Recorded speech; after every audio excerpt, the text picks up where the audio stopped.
বৈঠকে কি আজকে একীভূত করার সিদ্ধান্ত আসতে পারে কিনা বিস্তারিত জানাবেন।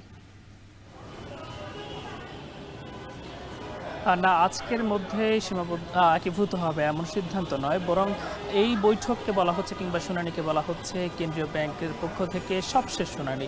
মূলত ব্যাংকগুলোর যে তীব্র খেলাপি ঋণ সহ নানা যে সংকটের মধ্যে জর্জরিত হয়ে পড়েছে, এই সকল ব্যাংকগুলোকে নিয়ে মূলত কেন্দ্রীয় ব্যাংক একীভূত করার যে সিদ্ধান্ত নিয়েছে, পর্যায়ক্রমে এই 5টি ব্যাংকের সঙ্গে তারা বৈঠক করবেন। গতকাল এক্সিম ব্যাংকের সঙ্গে তারা বৈঠক করার কথা ছিল, যদিও তারা গতকাল গভর্নর অসুস্থ থাকার কারণে তিনি আসতে পারেন। আজকে সোশ্যাল ইসলামী ব্যাংকের সাথে বৈঠক করবেন। এর পরবর্তীতে কিন্তু অন্যান্য ব্যাংকে যেগুলো বাকি রয়েছে সেগুলোতে সঙ্গেও তারা বৈঠক করবেন। তো সব শেষ হয়তো বা বৈঠক শেষে কিংবা শুনানি শেষে একটি সিদ্ধান্ত আসতে পারে যে ঠিক কবে নাগাদ একীভূত করার প্রক্রিয়া শেষ হবে। আমরা আরেকটি বিষয় জানিয়ে রাখি, এই একীভূত করার প্রক্রিয়ার অংশ হিসেবে তারা কেন্দ্রীয় ব্যাংক আমাদেরকে যেমনটা জানিয়েছে, তারা সব প্রস্তুতি প্রায় শেষ করেছে। একই সঙ্গে তারা যে এই ব্যাংকগুলোকে একীভূতকরণের যে অর্থের সহায়তা লাগবে সেটিও একের মধ্যে ঠিক করা হয়েছে, কিংবা নামের ক্ষেত্রেও এখনো প্রস্তাবনা চলছে যে ঠিক কী নামে তাদের কী নামে এই ব্যাংকগুলোর নাম হবে। আপনি নিশ্চয়ই জানেন যে এই ব্যাংকগুলোর যে খেলাপি ঋণের ঘাটতি, যদি বলি যে 2,86,000